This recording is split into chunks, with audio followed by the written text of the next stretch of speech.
dezembro de 1944. A Europa estava exausta, marcada por anos de guerra. Os exércitos aliados avançavam pela França, empurrando as forças alemãs de volta para a sua fronteira. O otimismo era palpável. Muitos soldados e generais acreditavam que a guerra terminaria antes do Natal. Mas a história tinha outros planos, e o palco para o capítulo final e mais sangrento da guerra na frente ocidental estava prestes a ser montado num lugar inesperado: a densa e gelada floresta das Ardenas entre a Bélgica e o Luxemburgo. Ali, no que parecia ser um setor tranquilo da frente, a Alemanha nazista estava a preparar a sua última grande aposta, uma ofensiva que ficaria para sempre conhecida como a Batalha do Balde.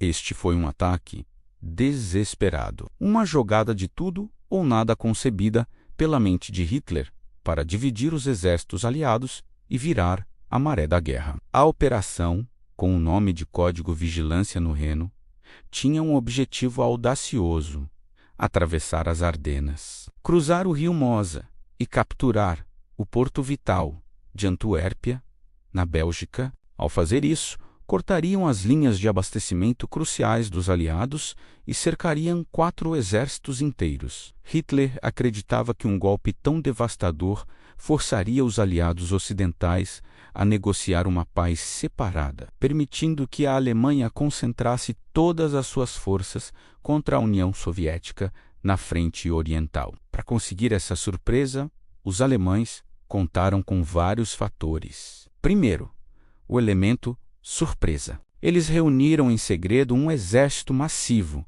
com cerca de 200.000 soldados e quase 1.000 tanques, incluindo os temíveis tanques Tiger II e Panther, superiores a quase tudo que os aliados tinham. Segundo, o terreno. As Ardenas eram consideradas uma rota de invasão improvável, com as suas florestas densas, colinas íngremes e estradas estreitas. E terceiro, e talvez o mais importante, o clima. Os alemães lançaram a sua ofensiva no meio do inverno mais rigoroso em décadas. A neve profunda, o frio congelante e um nevoeiro espesso e constante eram os seus aliados, pois mantinham a maior vantagem dos aliados: a sua esmagadora superioridade aérea presa no chão. Na madrugada de 16 de dezembro de 1944, o silêncio da floresta foi quebrado por um estrondo ensurdecedor. Milhares de peças de artilharia alemãs abriram fogo sobre as linhas americanas. Logo a seguir, as divisões Panzer avançaram através da neblina, esmagando as posições da linha da frente, que eram defendidas por tropas americanas inexperientes ou exaustas, enviadas para lá para descansar. O choque foi total. As comunicações foram cortadas, as unidades foram isoladas e o caos instalou-se. As forças americanas, apanhadas completamente de surpresa e em menor número, foram forçadas a uma retirada desesperada. A linha da frente aliada, antes estável, começou a ceder, formando uma enorme saliência ou balde no mapa, o que deu o nome à batalha. No meio deste avanço alemão, ocorreram inúmeros atos de heroísmo e tragédia. Um dos episódios mais sombrios foi o massacre de Malmedy, onde mais de 80 prisioneiros de guerra americanos desarmados foram assassinados a sangue frio por tropas da SS. A notícia do massacre espalhou-se rapidamente entre as tropas aliadas, fortalecendo a sua determinação em lutar até ao fim. Pequenos grupos de soldados americanos, isolados e sem ordens claras, montaram defesas improvisadas em cruzamentos de estradas vitais, pontes e aldeias, lutando bravamente para atrasar o avanço alemão. Cada hora ganha era crucial, dando tempo para os comandantes aliados compreenderem a escala do ataque e começarem a mover reforços. No centro estratégico desta batalha estava uma pequena cidade belga chamada Bastogne. Era um cruzamento vital de estradas. Quem controlasse Bastogne controlaria as rotas que os exércitos panzer alemães precisavam para continuar o seu avanço em direção a Antuérpia. Foi para lá que os aliados enviaram de emergência uma das suas unidades de elite,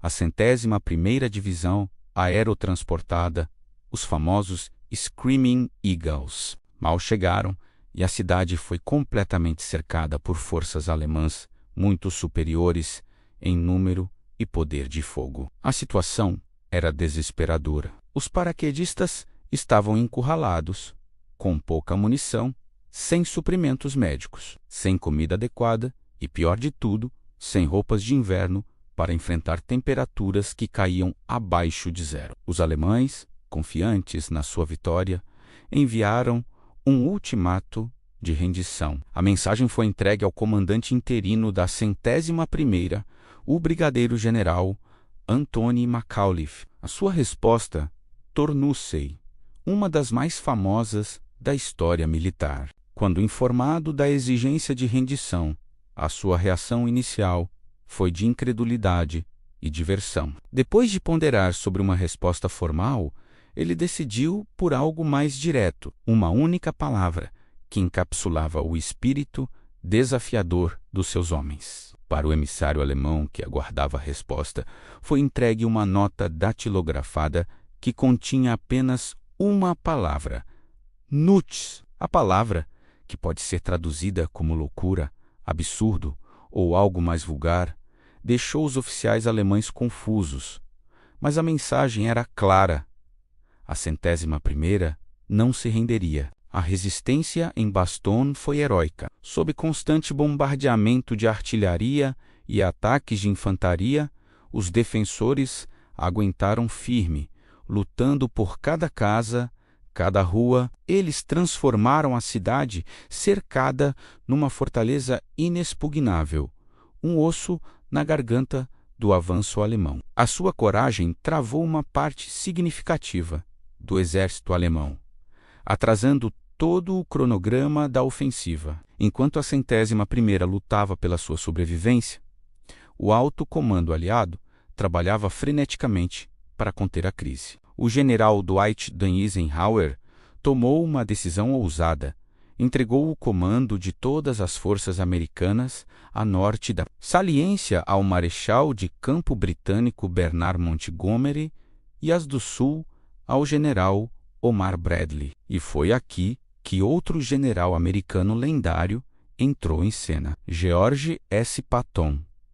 Conhecido pela sua agressividade e brilhantismo tático, Patton estava a preparar uma ofensiva noutra direção quando foi informado da situação. Numa reunião de emergência, enquanto outros generais falavam em semanas para montar um contra-ataque. Patton chocou a todos ao prometer que poderia virar o seu terceiro exército, que estava a mais de 160 quilômetros de distância, e atacar o flanco alemão para libertar Bastogne em apenas 48 horas. Era uma manobra logística que parecia impossível. Patton ordenou que o seu exército fizesse uma curva de 90 graus em pleno inverno, movendo mais de 100.000 homens e milhares de veículos por estradas geladas e perigosas. Ele conduziu os seus homens, implacavelmente motivando-os com a sua presença carismática na linha da frente. Foi uma das maiores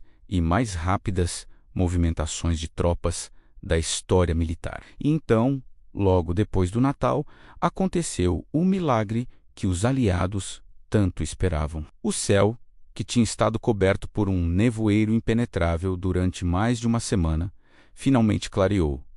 O general Tempo mudou de lado. Imediatamente, milhares de aviões de carga C-47 voaram sobre Bastogne, lançando de paraquedas os suprimentos desesperadamente necessários: comida, munição, medicamentos e roupas de inverno. A visão dos paraquedas a encher o céu foi um enorme impulso moral para os defensores exaustos. Simultaneamente, caças-bombardeiros, P-47 Thunderbolt e outros aviões de ataque aliados caíram sobre as colunas de tanques e abastecimentos alemães, que agora estavam expostos em campo aberto, sem cobertura aérea e com as suas linhas de abastecimento já esticadas ao máximo, os alemães tornaram-se presas fáceis. O poder aéreo aliado, finalmente libertado, começou a dizimar o exército alemão. A 26 de dezembro, a vanguarda do Terceiro Exército de Patton finalmente rompeu as linhas alemãs e estabeleceu um corredor até Bastogne, acabando com o cerco. A maré da batalha tinha virado definitivamente. Nas semanas seguintes, as forças aliadas, atacando de norte e de sul, começaram a espremer a saliência, empurrando lentamente os alemães de volta para suas posições iniciais. A luta continuou a ser feroz e brutal, travada em florestas cobertas de neve e aldeias destruídas. Mas o ímpeto alemão tinha Rússia perdido para sempre. Em finais de janeiro de 1945, a Batalha do Bulge chegava ao fim. A linha da frente estava mais ou menos onde tinha começado 6 semanas antes. A Batalha do Bulge foi a maior e mais sangrenta batalha travada pelo exército dos Estados Unidos na Segunda Guerra Mundial.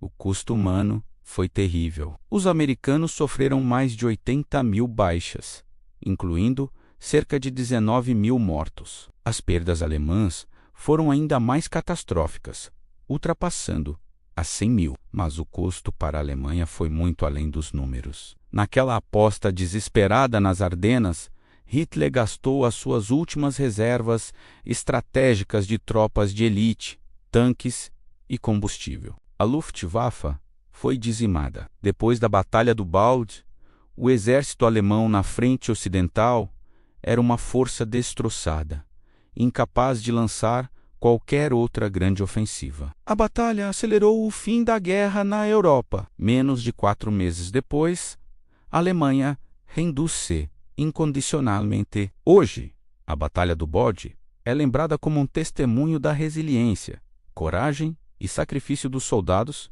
que lutaram em condições inimagináveis. Desde os defensores isolados que atrasaram o avanço inicial, passando pela icônica resistência da 101ª em Bastogne, até a impressionante manobra de Patton, foi um momento decisivo que selou o destino do Terceiro Reich e ajudou a garantir a vitória aliada. É uma história sobre como, no meio do inverno mais escuro e da ofensiva mais desesperada do inimigo, a coragem e a determinação prevaleceram. Obrigado por assistirem. Se gostaram de mergulhar nesta história incrível, não se esqueçam de deixar um like, subscrever o canal e ativar as notificações para não perderem os nossos próximos vídeos. Até a próxima!